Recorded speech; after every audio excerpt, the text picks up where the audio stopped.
шариғатымызда негізі барлық іс-қимылдарды фиқх ережелері, фиқх ғылымы зерттейді. Сол жердегі мәміле бабында сауда-саттық бабы болсын, көп нәрседегі заң қабылдау керек болған нүктелер, ол бірінші Құран-ы Кәрим, екінші пайғамбарымыз саллаллаху алейхи вассаламның айтқан сөздеріменен ғибратты сүннеті болса, соның жанында әдет ғұрып бар.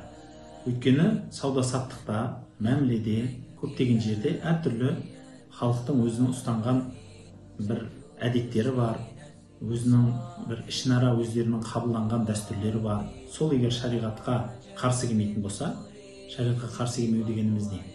Адалдыққа шақыру, арам заттарды сату, сатпау жағынан, және де Аллаға серік қосу, серік қоспау жағынан осы бір нүктелер өте маңызды.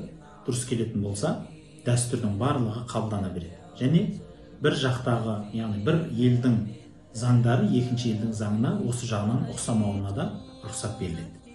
Сол үшін біздің шариғатымызда кейде бір өлкеге барғаннан кейін сол өлкені жақсы танымайтын адамға пәтуа беруге рұқсат бермейтін кейбір ғалымдарымыздың сөздері де бар.